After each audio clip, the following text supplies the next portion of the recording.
যে ব্যক্তি রামের না সে ব্যক্তি কোনো কাজের না। জয় শ্রীরাম ফেসবুক আইডিতে ঢুকতেই বায়োতে এই লেখা দেখে চোখ আটকে যায়। আবার নিকনেমে লেখা বঙ্গবন্ধু সৈনিক।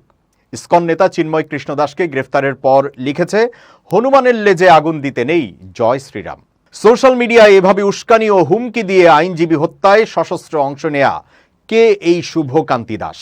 অনুসন্ধানে জানা যায়, গত মঙ্গলবার চট্টগ্রাম আদালতের সহকারী public prosecutor advocate Saiful Islam আলিফকে জবাই করে খুনে অংশ নেয়া শুভকান্তি দাসের বাড়ি পটিয়া উপজেলার ধলঘাট ইউনিয়নের আলামপুর পূর্বপাড়া কালীবাড়ি এলাকায়।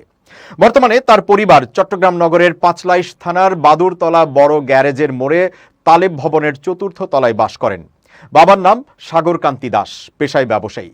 শুভকান্তি দাস চট্টগ্রাম নগরে Kazem Ali school and college থেকে ২০১৯ সালে এসএসসি ও সরকারি সিটি কলেজ থেকে ২০২১ সালে এইচএসসি পাশ করেন।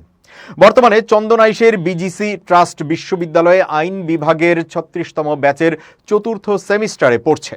বুধবার নিজ বিভাগের শিক্ষার্থীদের দাবির মুখে বিশ্ববিদ্যালয় প্রশাসন তাকে বহিষ্কার করে। ডেপুটি রেজিস্ট্রার সালাউদ্দিন শাহরিয়ার বিষয়টি নিশ্চিত করেছেন। সরকারি কৌশলী সাইফুল ইসলাম আলিফ খুনে জড়িত ৭ জনকে চিহ্নিত করেছে আইন শৃঙ্খলা বাহিনী।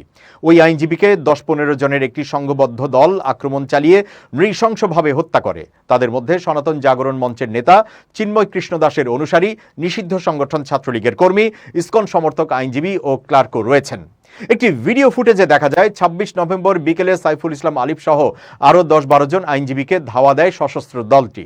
এই সময় সাইফুল পা পিছলে পড়ে গেলে তাকে ধারালো অস্ত্রধারী ১০-১৫ জন যুবক রঙ্গম কমিউনিটি সেন্টারের সামনে প্রথমে পিটায়। এরপর মাথা থেতলে দেওয়া হয়। পরে আরেক দল কুপিয়ে মৃত্যু নিশ্চিত করে। ভিডিও ও ছবি বিশ্লেষণ করে হত্যার সাথে জড়িত ৭ জনের পরিচয় বের করেছে একটি গোয়েন্দা সংস্থা। এর মধ্যে বিজিসি ট্রাস্ট ইউনিভার্সিটির এলএলবি পড়ুয়া ছাত্র শুভকান্তি দাসকে বহিষ্কার করেছে বিশ্ববিদ্যালয় কর্তৃপক্ষ। এছাড়া চট্টগ্রামের মেথরপট্টি এলাকার একজন, কোতোয়ালির হাজারিগলি এলাকার একজন, কোতোয়ালির জলসা মার্কেট এলাকার একজন এবং বন্দরের নিমতলা এলাকার একজনকে চিহ্নিত করেছে গোয়েন্দা সংস্থা। তাদের প্রত্যেকের পরিচয় শনাক্ত করেছে গোয়েন্দা সংস্থাটি। তাদের আসামি করে চট্টগ্রামের কোতোয়ালি থানায় মামলা করার প্রস্তুতি চলছে। এ ঘটনায় সিএমপির অতিরিক্ত উপকমিশনার কাজী মোহাম্মদ তারেক আজিজ বলেন, এখন পর্যন্ত ৩৩ জনকে গ্রেফতার করা হয়েছে। এছাড়া হত্যা ও সংঘর্ষে জড়িতদের বিরুদ্ধে মামলার প্রস্তুতি চলছে।